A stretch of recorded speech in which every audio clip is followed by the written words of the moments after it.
call to order the August 26, 2024 meeting of the East Penn School District's Board of School Directors. Will you now all please rise for the Pledge of Allegiance? I pledge allegiance to the flag of the United States of America and to the republic for which it stands, one nation, under God, indivisible, with liberty and justice for all. Okay, it's my understanding there are no requests to comment, so we'll move on to the next item on the agenda, which is the approval of the minutes from the August 12th meeting. May I have a motion? So moved. Second. Are there any comments or questions from the board? All right, seeing none, Ms. Allen, please call the roll.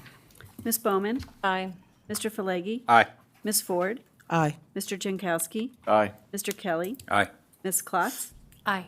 Mr. Smith? Aye. Dr. Whitney? Aye. Dr. Levinson? Aye. 9 ayes. Thank you, Ms. Allen. Moving on to the district update. Dr. Campbell.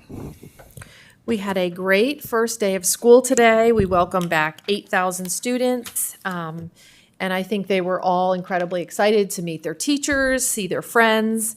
And so I just wanted to take a moment this evening to express our appreciation for the support of our 1,200 employees of the district, and that includes our administrators, our teachers, our support staff, as well as our partners at STA, our bus company, who helped to make the first day a success. And so I also recognize that there might be some transportation arrangements that might need to be adjusted, and assure parents we just ask for your patience if you reach out to STA.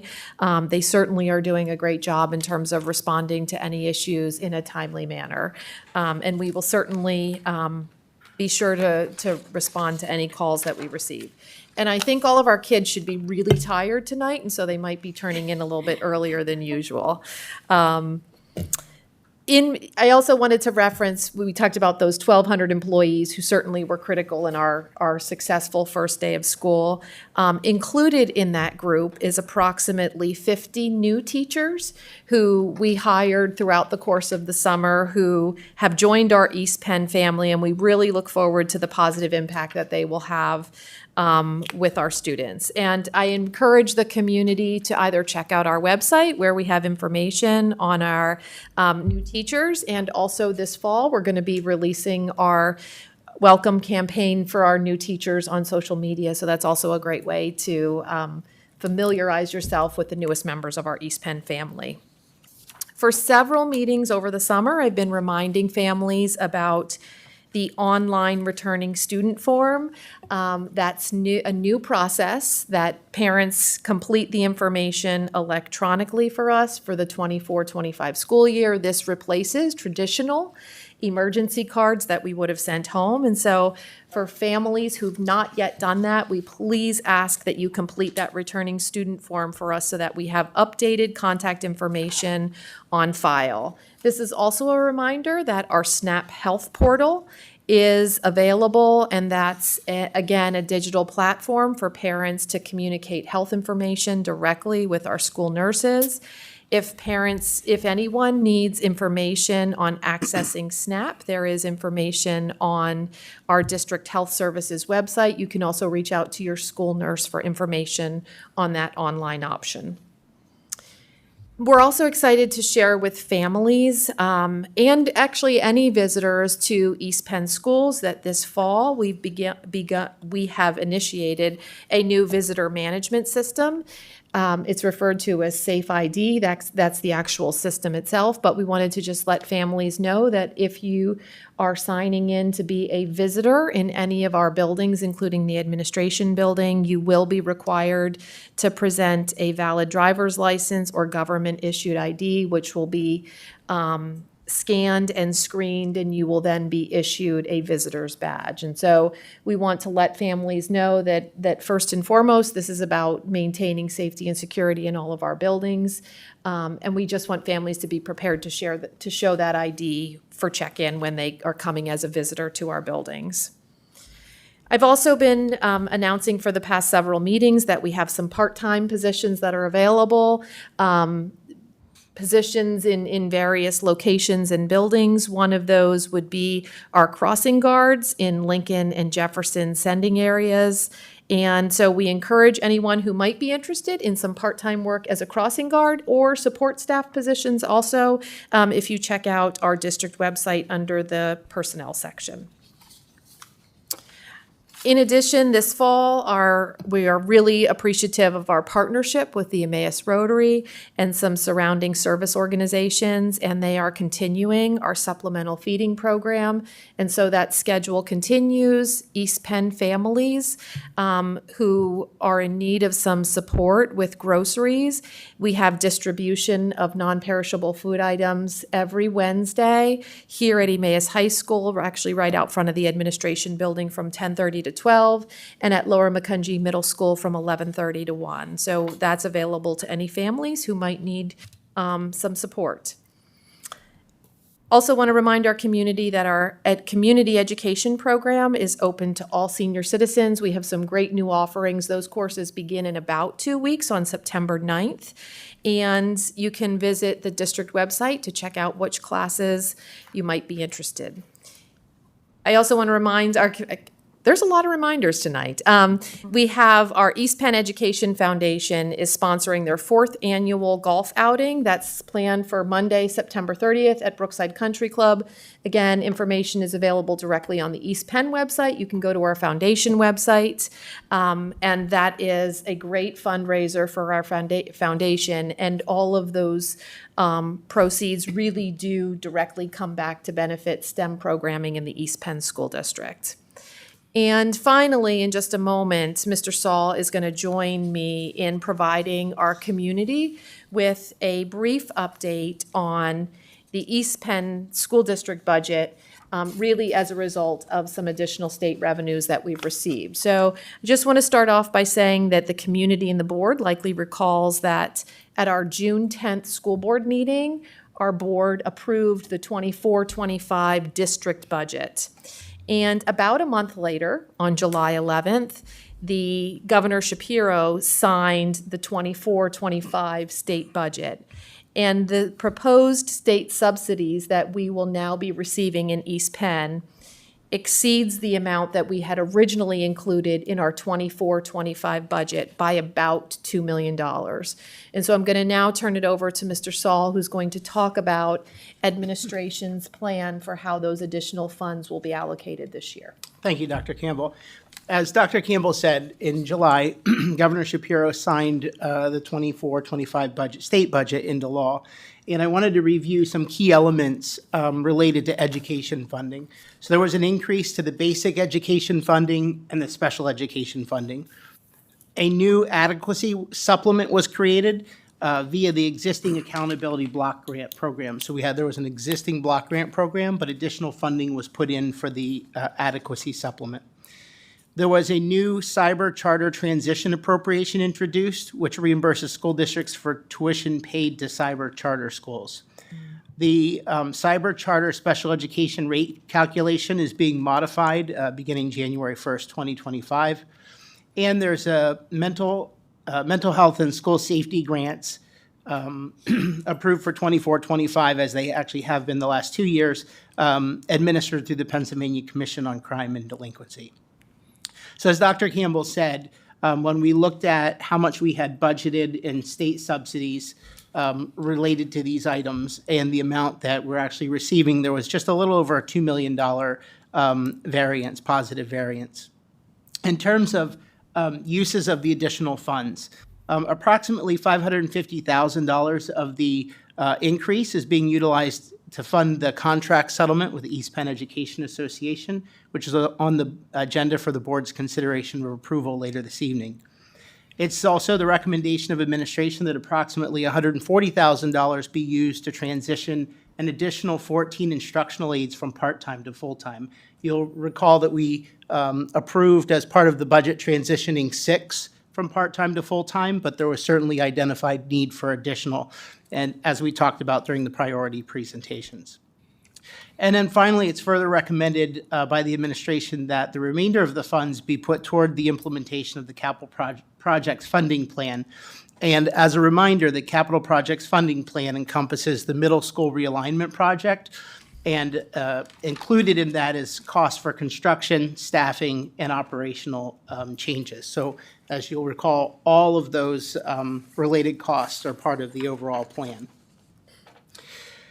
And then finally, I just wanted to comment on the long-term sustainability of the state funding that was approved. Based on history, I think that we can likely count on continuing to receive the basic education funding and special education funding, especially with the element of the basic education funding lawsuit and really a bipartisan effort to increase the funding in that area.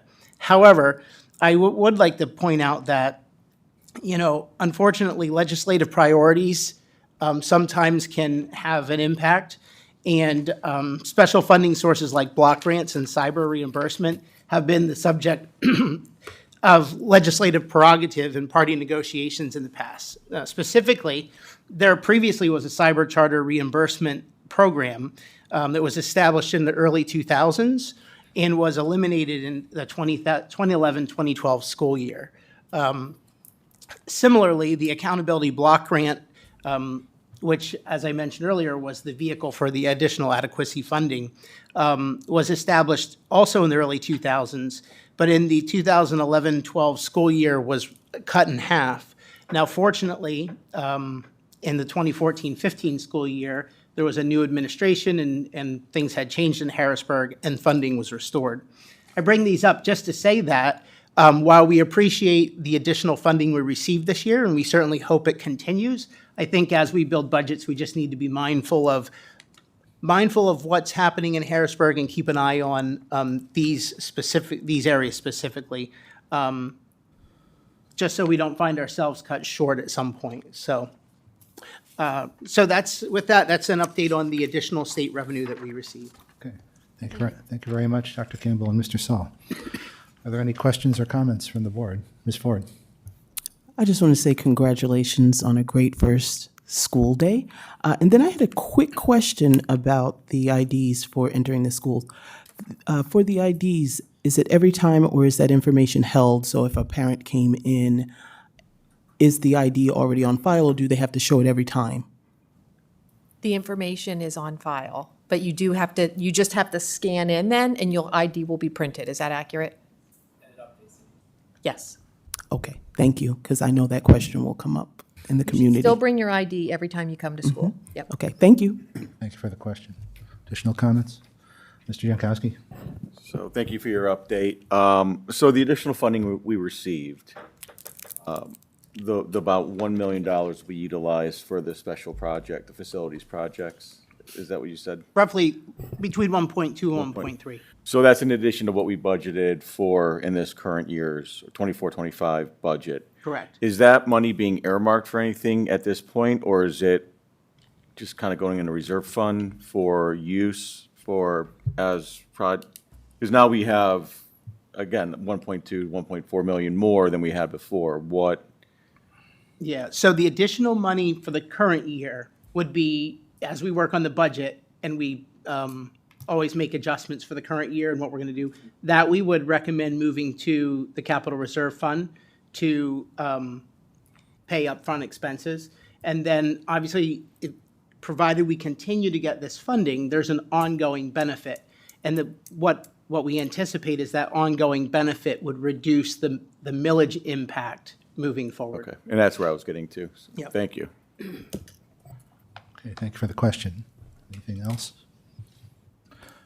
I'd just like to add that I would like to express my gratitude to the Pennsylvania Legislature and Governor's Office for working out the additional funding. It was nice to see that they were following through with what was mandated through the courts. And, ultimately, our students and our community are going to benefit. So again, I express my appreciation for that. Okay, any other? All right. We're going to move on to personnel. There are two items. We're going to take these separately. The first item is to approve the personnel agenda items. May I have a motion? So moved. Second. Are there any comments or questions from the board? Okay, seeing none, Ms. Allen, please call the roll. Mr. Falegi? Aye. Ms. Ford? Aye. Mr. Jankowski? Aye. Mr. Kelly? Aye. Ms. Klotz? Aye. Mr. Smith? Aye. Dr. Whitney? Aye. Ms. Bowman? Aye. Dr. Levinson? Aye. 9 ayes. Okay, thank you. The second item is the approval of the collective bargaining agreement with the East Bend Education Association. May I have a motion? So moved. Second. Are there any comments or questions from the board? Mr. Smith? Yeah, thank you. First, just a couple comments as we bring this to a close. I'd like to first thank my colleagues, Dr. Levinson and Mr. Fellows, for their many long evenings sharing their perspectives as we worked to craft this agreement. Like Dr. Levinson just mentioned, I'm also appreciative of Governor Shapiro and the state legislature's financial support for our schools, without which I'm not confident we would have been able to put forward the agreement we have in front of us today. I've had the privilege to sit on both sides of tables like these for discussions like these. And I can say that whether I sat as the vice president of the Board of School Directors or as the vice president of a teachers association, this agreement represents a substantial amount of hard work and challenging conversations on both sides. We're lucky to have here in East Penn the teaching staff that we have. And research shows that the single largest driver of positive student learning outcomes is collective teacher efficacy and the ability of teachers to hone their craft, continue to improve their craft, and work towards the needs of students. So in working towards that continuous goal of building that capacity in our teachers, we ask a lot of them in our classroom. And I'm pleased to share that I believe that this agreement generously recognizes their efforts in support of our kids. So I'd like to thank all of our teachers for the work they do every day. I hope they had a wonderful first day back at school, and I hope they have a fantastic school year. Thank you. Okay, thank you for those comments, Mr. Smith. Anybody else? Mr. Kelly? I just want to say that I'm very proud of our teachers in the district here, and I hope this contract helps them see the value that we hold for them. Thank you.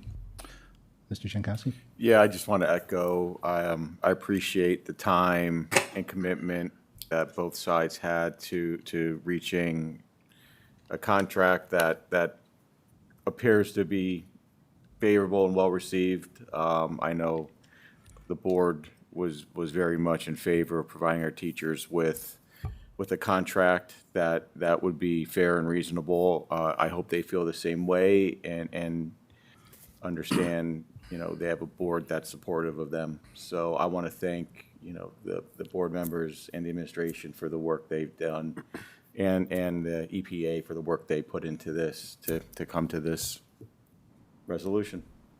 Okay, thank you, Mr. Jankowski. Ms. Klotz? I am just adding my thanks to both of the negotiation teams for working so hard towards a contract that is fair and equitable all around. So thank you. Thank you. Ms. Ford? Thank you. Just want to echo the thanks to both committees. I know it was a long haul and a lot of work, and it takes a lot of stick-to-it-ism to get the consensus. And I just also wanted to just say to the community, thank you for your patience. And just to remind everyone, board members, community members, teachers, and alike, that we remain in this boat together. And as a board, we love our teachers and support our teachers and want what's best for the students and the community, and that will remain the same. So thank you. Thank you for that. Any other additional comments? Mr. Whitney, or Dr. Whitney, sorry. Here to that, and I think it's, in some ways, I think this is one of the most important things that we as a board can do. I certainly think it's one of the most important things that we do is to renew these contracts, and I know that this was incredibly hard fought on both sides, and I'm really grateful and appreciative to the many long hours, as Mr. Smith alluded to, on both sides that were spent to get to this conclusion. And I hope that there's an understanding going forward through this agreement that that this board and this administration do value our teachers immensely, and this is a reflection of that. I do think this is a very a fair and equitable contract, and certainly as fair and as equitable as the resources that we have allow us to put forth. And I'm glad that the teachers were in agreement, and I hope that there's a sort of new day here that we can understand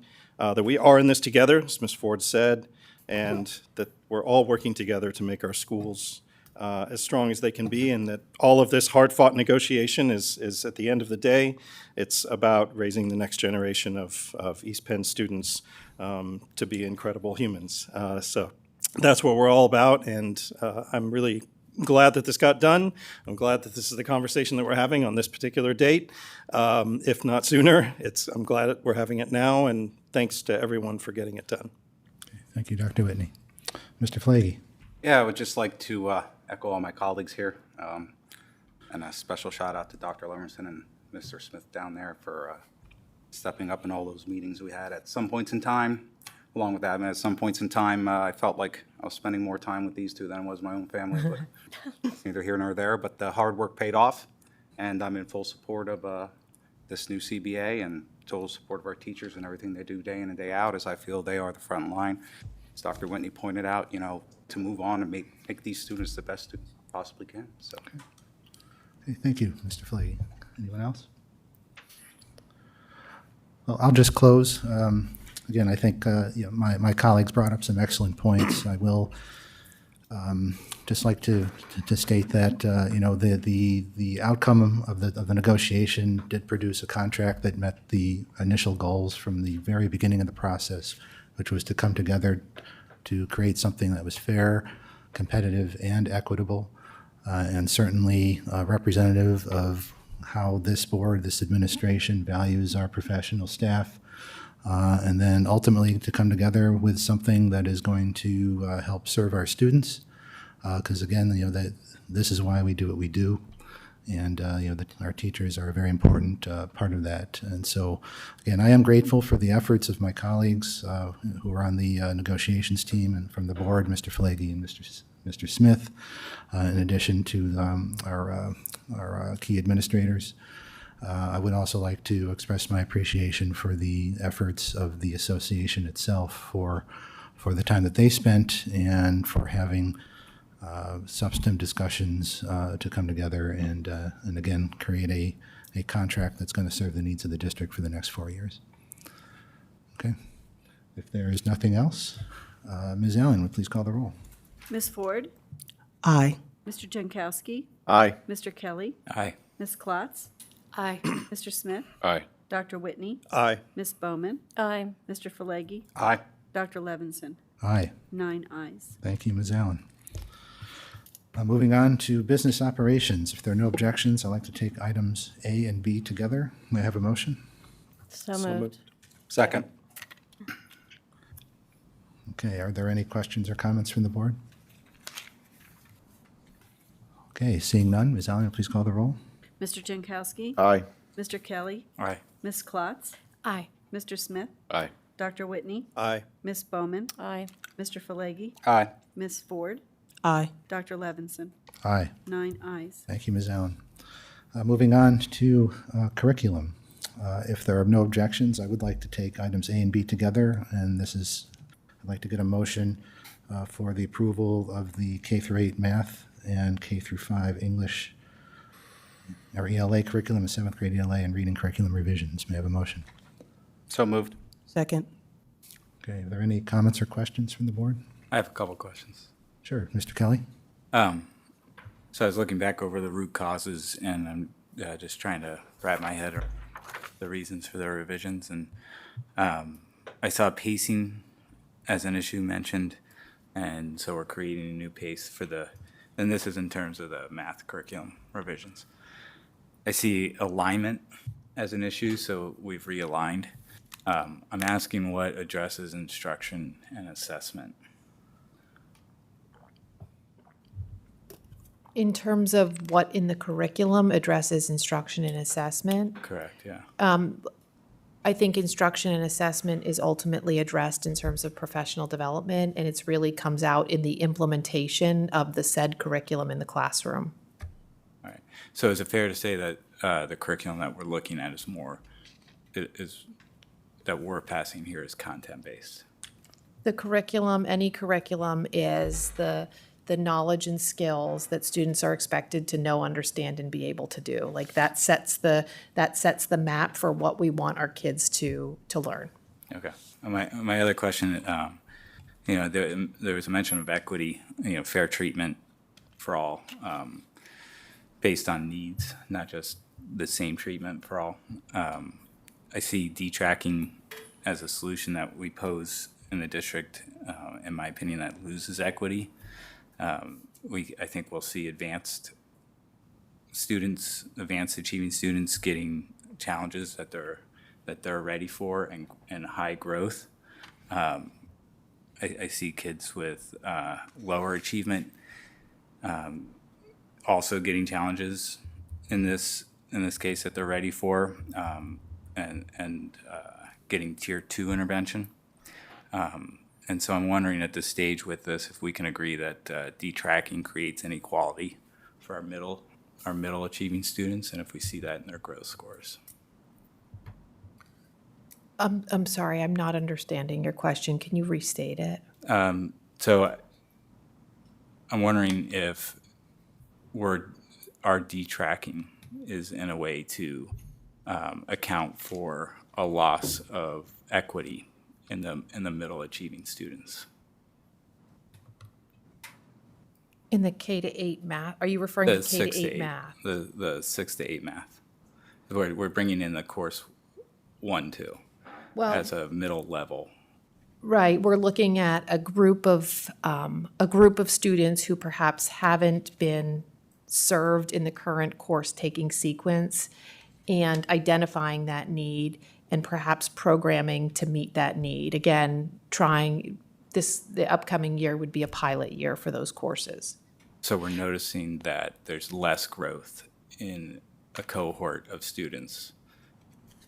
When you reference growth, I think I know that in terms of the rationale behind the designing of the courses, and I believe Ms. Thatcher shared this at our previous meeting in terms of there were multiple sources of data that we took a look at in terms of designing the programming. And I think it's also, I just want to be really mindful about when we have great conversations about equity and the work that we continue to implement at the high school with regard to detracking, we're talking about in our core content areas of ELA and social studies at the high school level.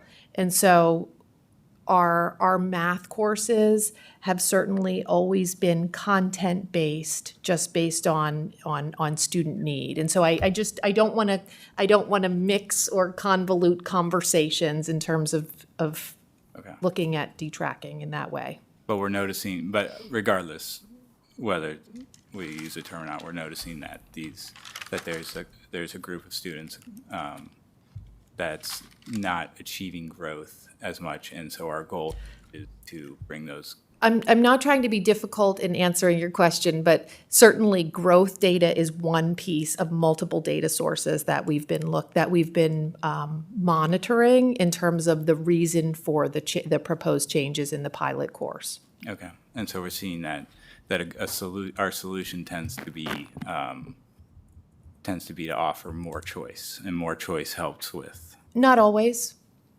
Not always. No. Okay. In this case, it did. We identified a need in our middle level math courses. And so there was a proposal to offer course 1, 2 as an option to monitor the course taking patterns and success of those students. Ms. Whitman, is there anything else? I saw you inching up. I wasn't sure if there were other data you wanted to mention. So I just want to clarify that there is a difference definitely between detracking and what we're talking about at the middle level and acceleration of math. So course 1, course 2, and course 3 are aligned to the 6th, 7th, and 8th grade standards. When we talked about the 1, 2, 2, 3 pilot, we have some students who are accelerating and skipping the grade 6 content entirely. And we'd like to see what happens if we do the 1, 2 pilot and then the 2, 3 pilot, so they get all of the 6th grade content, 7th grade and 8th grade in 6th grade and 7th grade. Does that make sense? And then they'd go to Algebra 1. So that will look different. Right now, the way that we're capturing some of those kids is we have an Alg 1-2 block at the high school currently. So we see that that could phase out as we do the Alg 1-2 pilot, but we need to track the data. Okay, thank you. Are there any additional comments or questions, Mr. Falegi? Yeah, to Mr. Kelly's point here, I think I understand where he's coming from because I kind of had a challenge with my daughter. She had Math Course 1. She goes 7th grade Math Course 2. Now she's going to Algebra 1. Okay, she's not going to Math Course 3, right? So I think I really like this pilot program on the fact that I felt like she wasn't challenged enough into 7th grade to the point where she would get 103. I'm a happy parent, where I would rather have had her challenged and had an 85 moving up quicker into Algebra 1. So I guess I have a question. In 7th grade, if you go 2-3, right? Is that part of the pilot program? Not yet. Not yet, but So next year starts with 1-2. next year starts at 1-2. Does the following year then start to 2-3? Yes. Okay. With that 2-3, if we see kids that need a little bit more of a challenge, instead of going to 3, can they go then into maybe a I don't know the term, pre-algebra 1 or whatever you want to call it? Because I know my daughter, towards the end of last year, was starting to get into algebra 1 problems in Math Course 2. So I'll clarify just for anyone. So the 1-2 pilot is for the students who are going into 6th grade Correct. this year, who started 6th grade today. So next year in 7th grade, those students, if they all, stay on the same trajectory, would go take 2-3 as a 7th grader and then Alg 1 as an 8th grader. Okay, so they would just go right into Alg 1. So there's no option if we see them going 2-3 and really, really accelerating to start getting into anything Algebra 1, or? Some of the Algebra 1, like pre-algebra, is Is in taught Math in Course. 2-3, yes. Gotcha, perfect, thank you. Thank you for the question. And those kids that are currently going into 8th grade and they've decided to accelerate, they're missing out on some of the PSSA content in geometry for course 3. Is that correct? I'm not confidently able to answer that off the top of my head right now. Okay. Geometry. Right. I know that that's touched upon in 7th and 8th grade content to the degree I can get back to you. Okay. So I'm curious. So these current kids going into 8th grade, we're watching their PSSA scores. They need some geometric senses, but if they're going to go into the algebra course, then they're going to be missing out on that content from the geometry. In course 3. If they're skipping course 3. I think, again, a general way to answer that would be if there are students who are accelerating to the Algebra 1 course in 8th grade, yes, they would not have been, they're in essence exempting or skipping that Math Course 3 content. That is the grade 8 PSSA, and they're still assessed on that content. I think it's difficult, I can't sit here tonight and tell you it's this particular content or this set of standards in geometry. Certainly, there's going to be some geometry, obviously, that's taught in grade 8 that those students who are moving into the Algebra 1 would not have exposure through that 8th grade content or that 8th grade curriculum. Do we see that affecting PSSA scores at all for those kids? Or for us as a district? I believe actually Ms. Thatcher may have referenced that last. Did she? I'm not sure if I she don't went know. into it in the meeting, but we certainly closely monitor how our students who are taking Algebra 1, whether it's as 7th graders or 8th graders, are performing on both the Algebra 1 Keystone, because don't forget they're going to have to take that Keystone assessment, as well as how they perform on their grade level PSSA. I don't have the exact percentages here tonight, but I can say that it is not atypical for us to see students who are proficient on the Algebra 1 Keystone, but not proficient on their grade level PSSA. Again, I don't have the exact numbers, but that is something that we're noting, which again is another data point when you were referencing growth. It's just another of many data points that we're noticing about students, and so we want to appropriately meet their needs and be sure that they have that solid foundation in grade level content and curriculum. Cam, I'm sorry, I wasn't able to process what what you said about the PSSA. Are you saying that a group that you see for these advanced students that are going into like the Algebra 1, and that you see that their Keystone scores are high, and their PSSA scores are just fine? We at times see students who are proficient on the algebra Keystone and not proficient on the grade level PSSA. Okay. I was just trying to process that. Ms. Bowman? Yeah, I actually thought I understood the pilot until everybody asked questions, and then I realized I didn't. I think, as you can understand, we like to fully understand what we're voting on, and I think that's what's pulling up all these questions. It would have been helpful to have a chart that showed how math is currently taught in 6th, 7th, and 8th, and then an alternative chart next to it showing what it's changing to. With this pilot, will we still have some kids taking algebra in 7th grade? Yes. So they will not be doing this 1, 2 in 6th grade, or they will be? I think I'm just confused on who's going through the pilot. Let me also share that the ways in which we're currently meeting students' needs will continue, but this allows an additional option or pathway for a group of students. Okay. Because that's how I understood it before. You had some very advanced kids who were actually taking algebra in 5th grade via video conferencing and whatnot. I mean, surely not too many of them, but that was an option. I think I did know one child was doing that when my student was going through school. And then you have some kids who are doing what you used to call advanced math, which was skipping 6th grade math so that they're in algebra by 7th grade.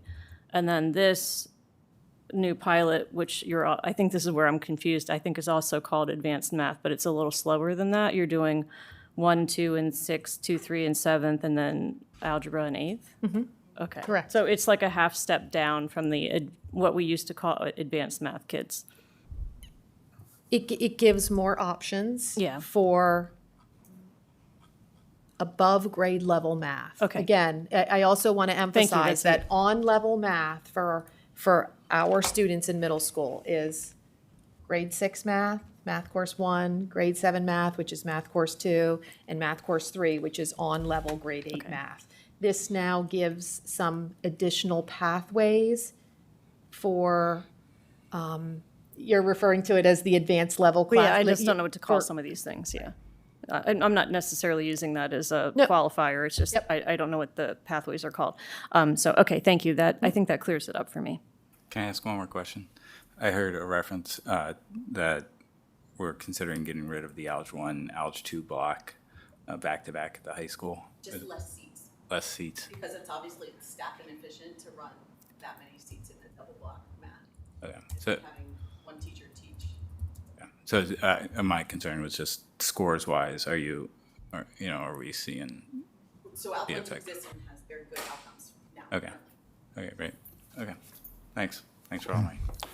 All right, thank you for the discussion. Any further comments? Dr. Whitney? Sorry, just very quick follow-up to Ms. Bowman's question, which I didn't hear a clear answer to. Maybe I missed it in the materials, but how large is the cohort that's going to be doing this 1-2 pilot, and then presumably 2-3 after that, compared to the other cohorts, I guess? Fall cohort Okay. that we're doing the pilot in right now. Okay. So like one class, one teacher is sort I of, would say specifically one class, I need to Sure. double check for Lower McCutcheon. okay, thank you. Okay, thank you. All right, if there are no further questions, Ms. Allen, please call the roll. Mr. Kelly, Aye. Ms. Klotz, Aye. Mr. Smith, Aye. Dr. Whitney, Aye. Ms. Bowman, Aye. Mr. Falegi, Aye. Ms. Ford, Aye. Mr. Jankowski, Aye. Dr. Levinson. Aye. 9 ayes. Thank you, Ms. Allen. And I would just like to add, thank you again to the administration for the work that's been put into developing the new curriculum, and look forward to hearing about its efficacy at a future meeting. Moving on to policy, we have the second reading of a set of policies. It's my understanding that there were no changes from the first reading. Would the administration like to add anything else? Okay. If not, then I'll open the floor to questions from the board, if there are any. Dr. Whitney? Yeah, hi, sorry, just because I wasn't here for the first reading. First of all, echoing what some of the colleagues said at the last meeting, I'm glad we're doing a policy on generative AI. I think overall it's very well written. There's one thing that stood out to me a little bit, and I just want to tease into it a little bit more, which is the statement. It's on page, Page 4 of the policy about the district encouraging staff to explore generative AI for lesson plans, assessments, et cetera, et cetera, et cetera. And then there's sort of, I guess, a parallel or, statement about student use being dictated by the teachers in the classrooms. On its face, I don't disagree with either of those stances, but I wonder, there's a part of me, because I think this is so exploratory, whether our language can be a little more consistent in a way. So we're sort of saying to our professional staff, we want you to use generative AI. We want you to discover ways that it can be used for content in the classroom. But I don't think we're taking that stance for our students. And I understand there's good reasons for guardrails around student use, but I think if we're going to say on the one hand that we want exploration, and on the other hand that we want to be cautious, I just wonder if maybe you could just explain the thinking a little bit behind that, or maybe behind the staff statement, and where you want the district to land in terms of, how open are we going to be, or do we want to be with this use? Sure, I can give you just a general kind of philosophical view. We felt, you are correct, you're right on. We felt like there needed to be a little bit more guidance with student use. And so we absolutely want to review things that would go through the filter in AI for students to use, to make sure we understand that type of AI, what it's capable of doing, and understand that much more than where the teachers are with the use. There's a lot more ability for the teachers with our professional development and our coaching to try and support different things, but at the same time have a level of understanding. And for students, we've tried to just make sure that we have certain AI approved tools that are being used and others that we don't understand, to not just let them go, because there's much risk out there that we don't want our students involved in.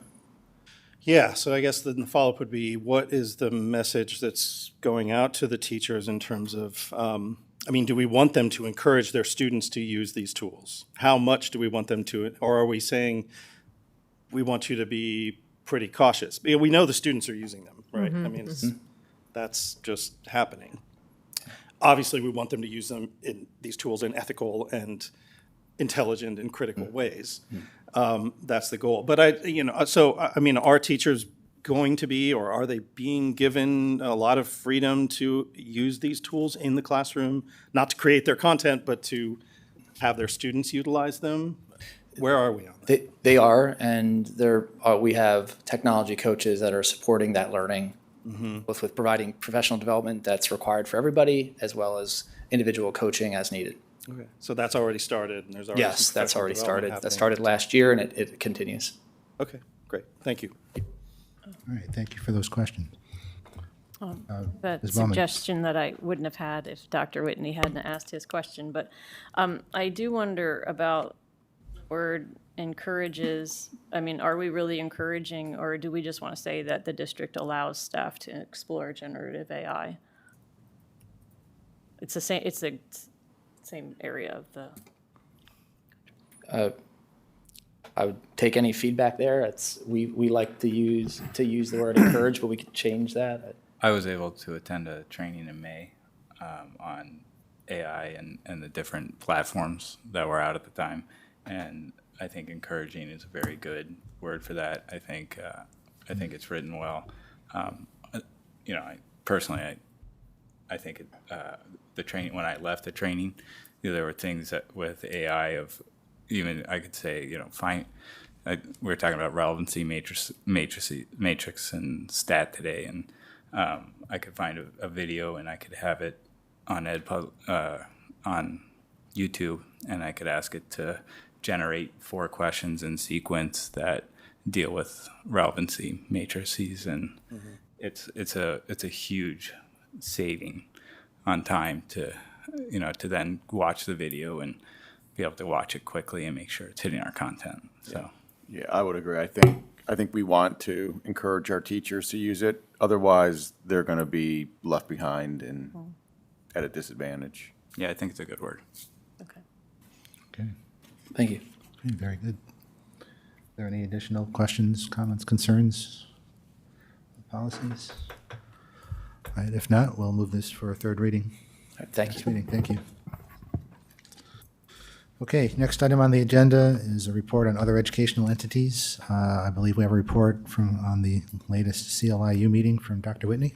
Yes, thanks. Actually, 2 meetings to report on since I wasn't here at the last of our meetings.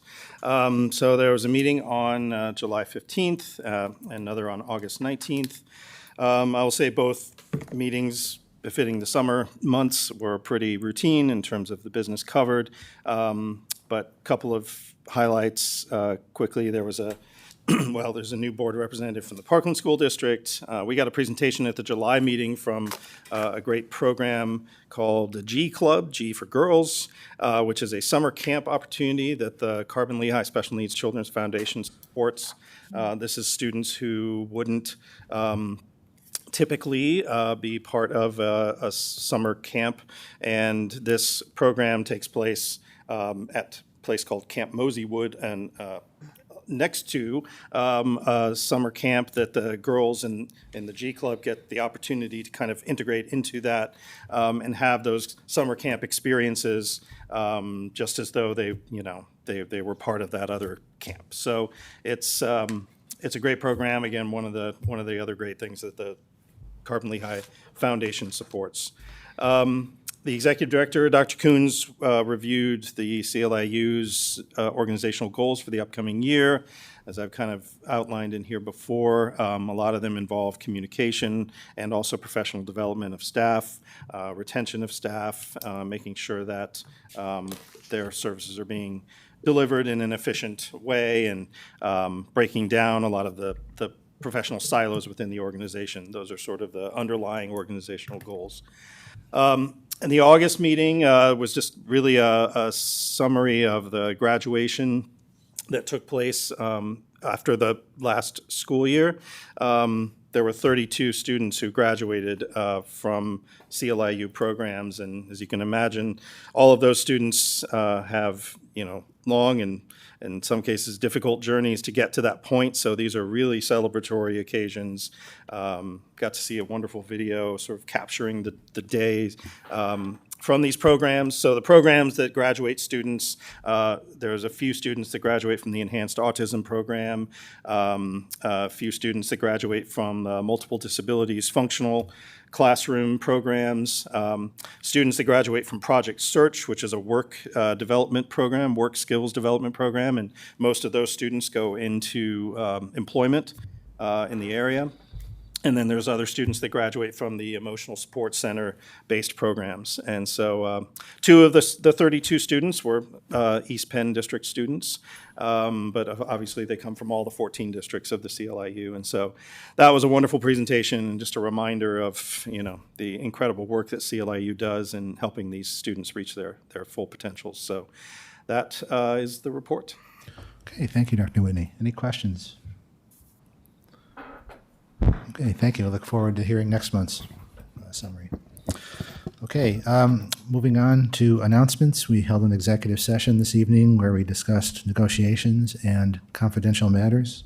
Our next meeting is going to be on Monday, September 9th at 7:30 in this room. And with no further business, I'd like to get a motion to adjourn. So moved. Okay, all those in favor, please signify by saying aye. Aye. Any opposed?